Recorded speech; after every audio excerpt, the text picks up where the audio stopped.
Bonjour, bienvenue au webinaire d'Orange Business Service au Customer Innovation Center, le centre d'innovation d'Orange Business Service au cœur de la Défense. Aujourd'hui, le sujet que nous allons évoquer ensemble pendant 30 minutes, les 3 atouts clés pour développer sa startup dans le cloud.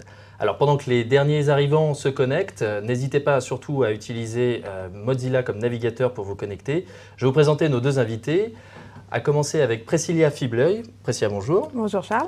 Vous êtes responsable du programme Cloud Starter pour Orange Business Service et vous êtes aussi passionné de philatélie. Tout à fait, j'adore les timbres connectés. Avec nous également Nicolas Mondange. Bonjour. Bonjour Nicolas. Vous êtes cofondateur et directeur technique de la startup Render qui modélise en 3D des paysages. Exactement, la reconstitution de patrimoine disparu. La reconstitution de patrimoine disparu qu'on aura l'occasion de développer tout à l'heure. Et vous êtes aussi passionné de jeux vidéo et d'images de synthèse, ce qui tombe bien avec Render finalement. Exactement. Au menu, pendant ces 30 minutes, à 15h50, nous aurons toutes vos questions. Vous aurez l'occasion de les poser à travers le chat. N'hésitez pas à commencer à les poser pendant le webinaire. À 15h40, nous verrons effectivement avec Render, une startup innovante qui nous fait voyager grâce au cloud. Mais tout de suite, le programme Cloud Starter avec vous, Priscilla. Je rappelle, vous êtes responsable du programme Cloud Starter pour Orange Business Service. Donc, les services cloud chez Orange, c'est nouveau ou ça existe depuis longtemps? Alors non, c'est pas nouveau du tout. On est même l'un des pionniers en France du cloud, qu'on appelait avant plutôt externalisation. Faut savoir que Orange Business Service, c'est 2200 experts cloud et c'est un chiffre d'affaires qui est en croissance de près de 20%. Donc on est en plus d'autant plus légitime qu'on travaille aussi sur la partie connectivité et sécurité qui sont indissociables du cloud. Et donc, en vous appuyant sur cette expertise du cloud, vous avez lancé le programme Cloud Starter. Rapidement, qu'est-ce que ça comprend, ce programme Cloud Starter?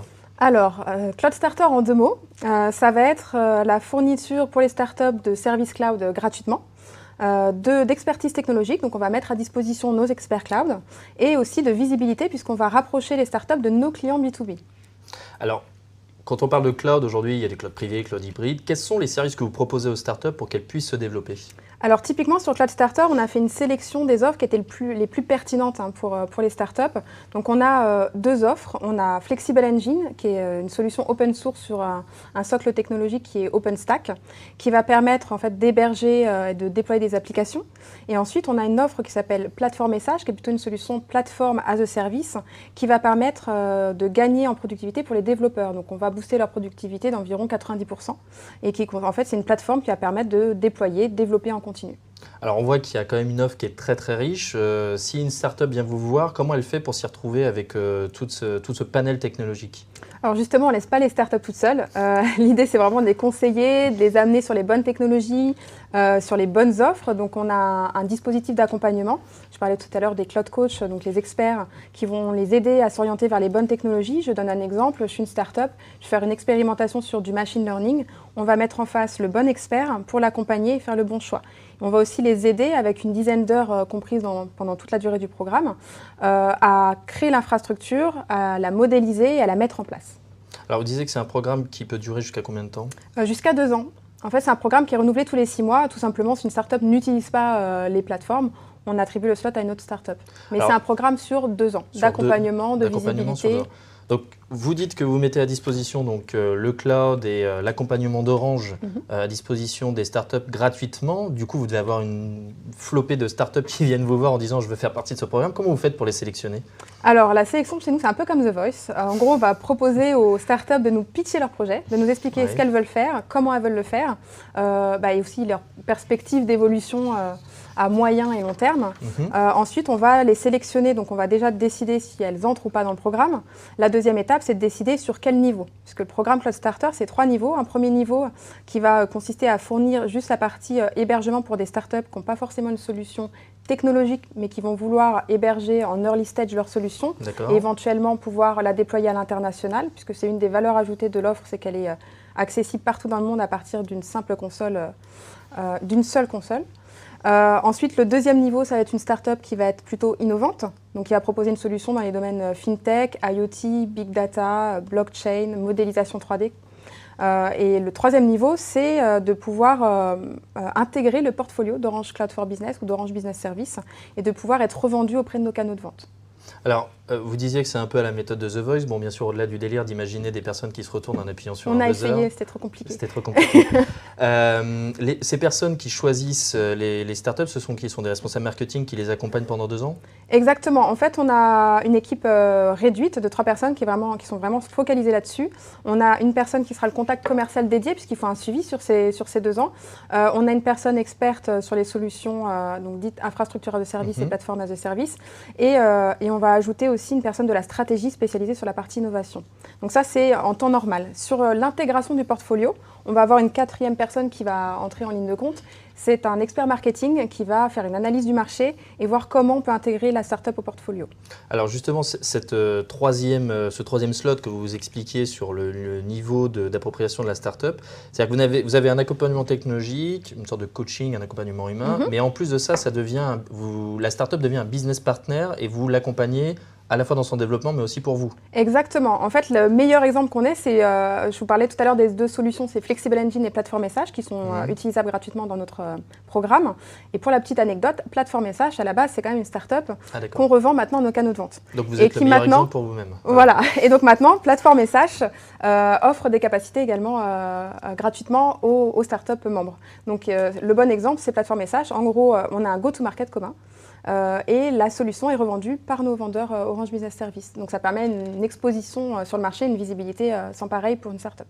Oui, parce qu'avec la force de vente d'Orange qui est présente sur tout le territoire. C'est 1400 vendeurs. Voilà, 1400 vendeurs. Voilà, contre moins d'une dizaine. Donc, exactement, voilà. ça change beaucoup.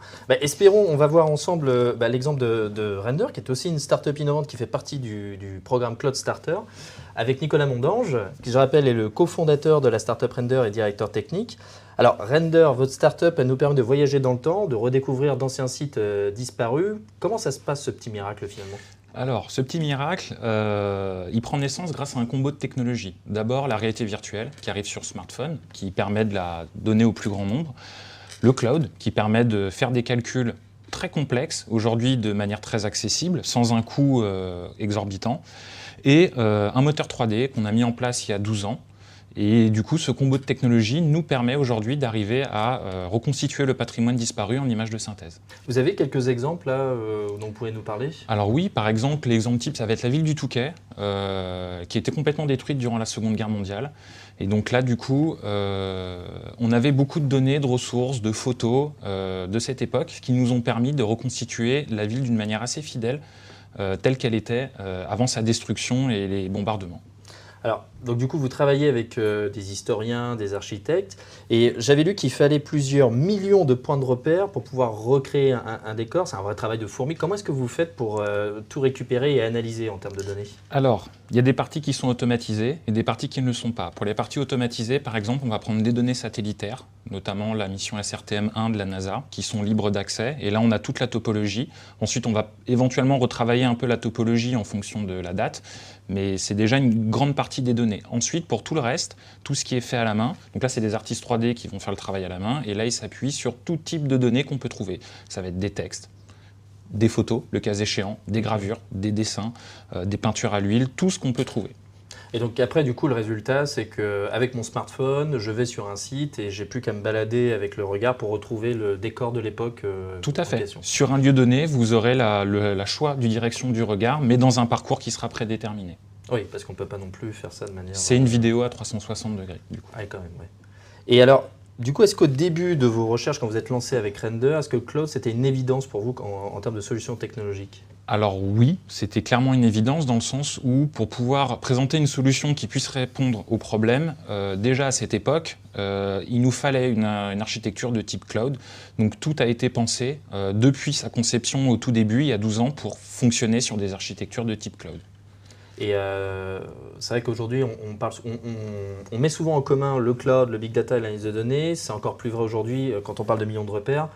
Il faut que vous ayez des infrastructures qui soient assez solides pour pouvoir tout analyser. Tout à fait, et flexible aussi pour vraiment être capable de s'accommoder de tous les cas et toutes les problématiques qu'on va pouvoir avoir.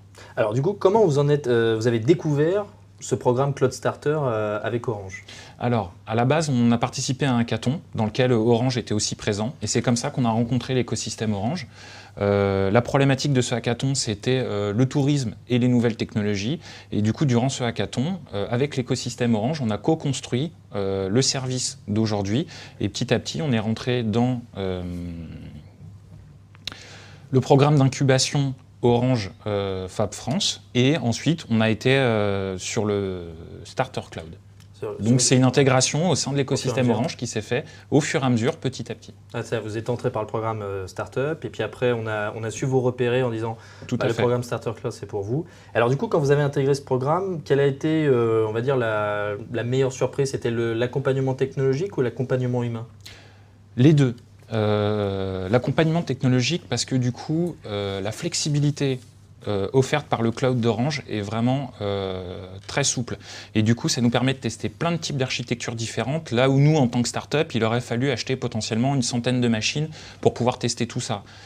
Sans compter le fait qu'après, il faut les alimenter en électricité, il faut les assurer, il faut les entretenir, et au bout de 5 ans, elles sont obsolètes. Donc du coup, ce type d'infrastructure nous permet de tester énormément d'architectures logicielles qu'une start-up ne pourrait tout simplement pas s'offrir. Et au-delà de ça, on a un accompagnement humain qui nous permet vraiment, en fonction des problématiques qu'on rencontre, d'avoir des réponses très spécifiques et très spécialisées. Et le combo des deux permet vraiment d'apporter des réponses très solides. Alors, vous êtes Render, ça fait combien de temps à peu près maintenant que la startup existe? 5 ans. Ça fait 5 ans. En 5 ans, je pense qu'avant d'arriver à Cloud Starter, vous avez dû tester d'autres clouds. Et quels étaient les freins par rapport à ces autres clouds avant d'arriver sur Cloud Starter? Alors,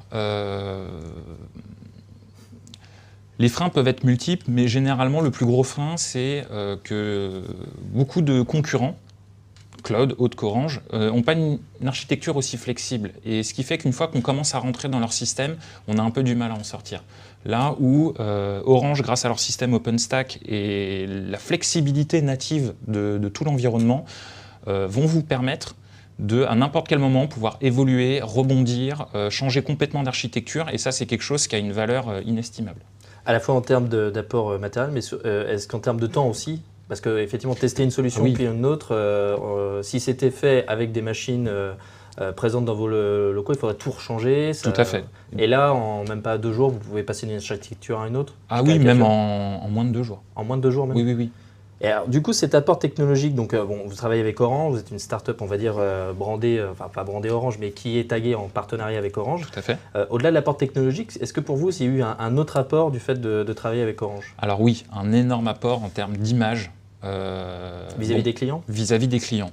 Pour faire simple, nos premiers clients, quand on les rencontrait en tant que Render, leur première question, c'était « ça fait combien de temps que vous êtes créé? Quelles sont vos références ?» En gros, la question sous-jacente, c'est quand est-ce que vous allez mourir? Bon, donc forcément, l'entreprise, on parle bien. Oui, quand est-ce que nous allons mourir? Donc c'est assez compliqué, du coup, de ce postulat-là. Mais ça arrivait très souvent.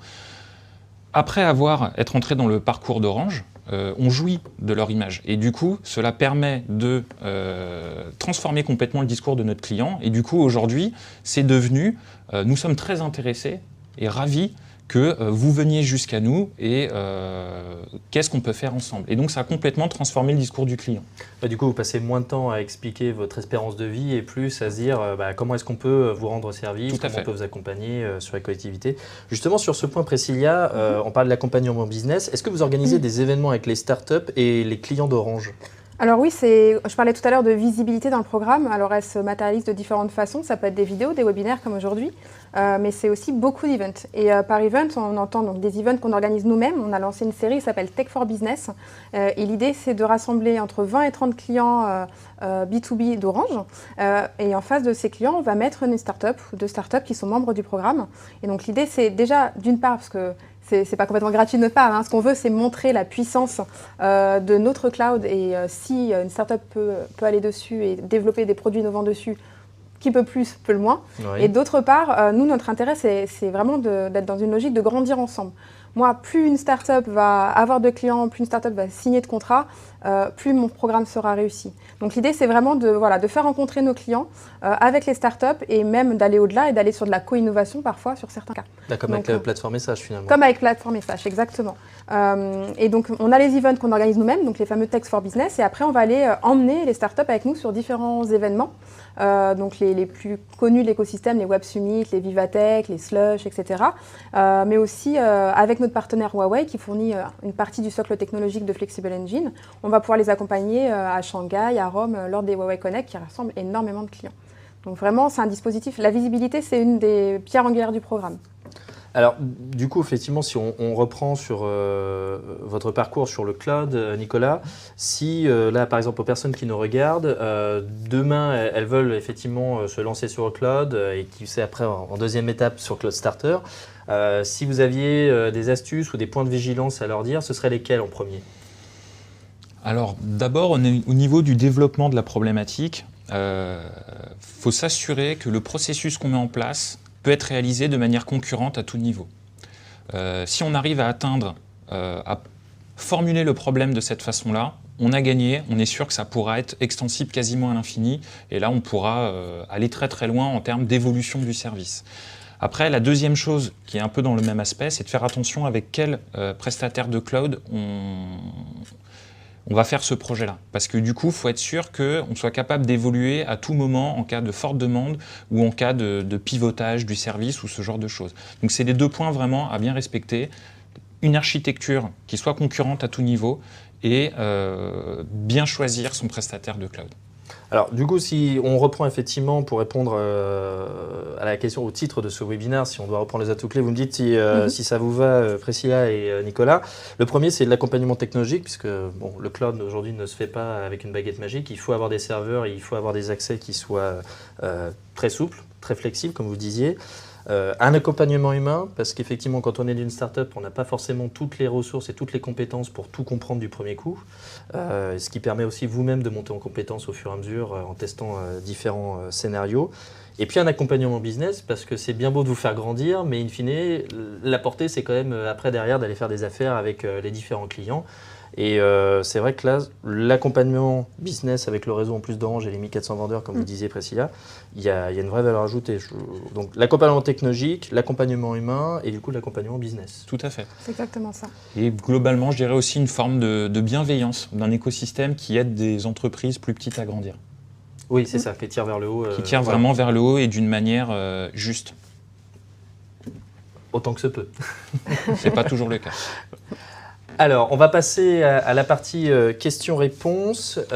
Vous pouvez utiliser le chat, n'hésitez pas surtout. En attendant que les premières questions arrivent, il y avait déjà quelques questions qui ont été posées au moment de l'inscription, puisque je ne sais pas si certains s'en souviennent, on vous proposait de poser déjà vos questions. Alors, la première, je pense, c'est pour vous, Priscilla. Quels sont les outils de cloud computing présentés et sont-ils en open source ? Donc on parlait de Flexible Engine et plateforme Message. Alors effectivement, Flexible Engine, le socle qui repose sur OpenStack, c'est de l'open source. Et c'est ce qui permet aussi, OpenStack, c'est ce qui permet en fait de délivrer plusieurs dizaines de fonctionnalités par mois et de pouvoir un peu coller à tous les besoins les plus innovants des startups qu'on va adresser. Mais effectivement, c'est des outils open source. Enfin, en tout cas, pour la partie Flexible Engine, plateforme Message, c'est une autre technologie. Mais effectivement, sur Flexible Engine, c'est de l'open source. C'est de l'open source. Une question pour vous, Nicolas, je pense. Quelles compétences techniques sont nécessaires pour déployer un projet sur le cloud, en fait ? Les premières qui vous viennent à l'idée pour pouvoir déployer un projet sur le cloud ? En termes de connaissances, ou voilà, le minimum requis. Tout dépend du projet que vous allez mettre en place. Après, globalement, si on choisit bien son prestataire de cloud, justement, on n'a pas forcément besoin de grosses connaissances techniques parce que l'accompagnement qu'on va avoir va nous permettre de nous poser les bonnes questions. Et du coup, à partir de là, les réponses vont venir assez naturellement. Alors, bien évidemment, je veux dire quelque chose d'assez évident, mais il faut s'y connaître un petit peu en informatique quand même. Mais au-delà de ça, d'un point de vue technique pur, Orange va être là pour vous accompagner et du coup va vous permettre de vous poser les bonnes questions. Et à partir de là, tout de suite, ça paraîtra moins mystique.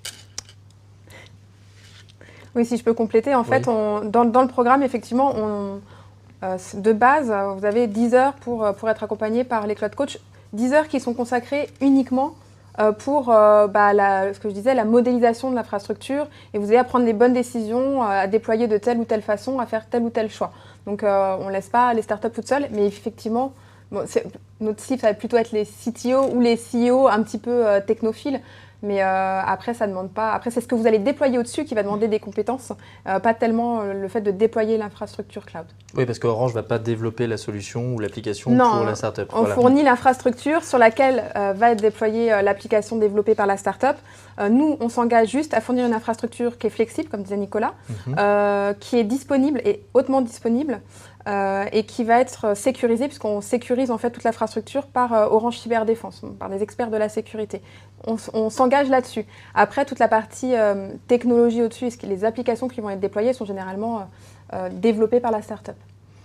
Alors, il y avait une question effectivement si les applications qui sont utilisées, qui sont mises dans le cloud d'Orange Business sont utilisables en Afrique. Vous expliquez que ça est utilisé à travers le monde. Oui, en fait, depuis une console unique, on va pouvoir accéder aux différents data centers dans le monde. Là où on va avoir, alors effectivement, là, la question est plutôt sur l'Afrique, donc effectivement, c'est en projet de déployer des data centers en Afrique. Pour l'instant, ce n'est pas le cas, donc oui, on est disponible en Afrique. Il faudra faire attention à la latence, entre guillemets, liée à la distance avec les data centers aujourd'hui. Je ne dis pas que dans 6 mois, ce sera la même chose. Mais aujourd'hui, voilà, la vigilance, ce sera sur la latence. Et après, là où on va vraiment se différencier, ce n'est pas forcément sur la zone Afrique aujourd'hui. Si maintenant on peut se différencier, c'est sur la partie Chine et Asie, puisque typiquement, on travaille main dans la main avec Huawei. Qui est déjà très présent. Qui est déjà très présent, en tout cas, qui a les bonnes entrées en Chine. Et ça va nous permettre en fait, de lever toutes les problématiques de pare-feu, etc. Donc, on va aussi avoir un vrai argument, en plus de l'innovation, c'est toutes les startups françaises qui vont vouloir aller sur un terrain chinois. On va pouvoir leur lever plein de barrières que nos concurrents ne peuvent pas forcément lever. Ah oui, parce que le fait d'avoir l'acteur local, ils n'ont pas les mêmes contraintes. D'avoir de contraintes, tout ce qu'on parle de pare-feu, de réseau. Nous, on va pouvoir lever ces contraintes-là. Donc, vraiment, sur les startups qui veulent s'étendre en Chine, l'Afrique, c'est tout à fait disponible. C'est juste la latence qui va faire la différence. D'accord, donc il suffit juste de développer des data centers. Donc, s'il y en a certains qui veulent développer des data centers en Afrique, vous avez Priscilla qui sera ravie de pouvoir connecter Cloud Starter avec vous. Exactement. Je ne vois pas de questions dans le chat depuis tout à l'heure, donc je pense que si jamais vous avez d'autres questions qui peuvent venir après en rediscutant à la machine à café ou ailleurs, n'hésitez pas à télécharger le document. Vous aurez une adresse mail générique sur laquelle travaille Priscilla et vous pourrez avoir les réponses du coup par mail. Vous trouvez aussi l'ensemble des informations que nous avons données aujourd'hui dans ce document. Et si jamais vous avez besoin de plus encore d'informations, n'hésitez pas à utiliser cette adresse mail ou à consulter le site orangebusiness.com où l'ensemble des informations seront données. Je vous remercie beaucoup. Merci Priscilla, merci Nicolas. Merci Charles. Si je ne vous revois pas d'ici la fin d'année, je vous souhaite de très bonnes fêtes de fin d'année et en espérant vous revoir l'année prochaine. À bientôt. Merci.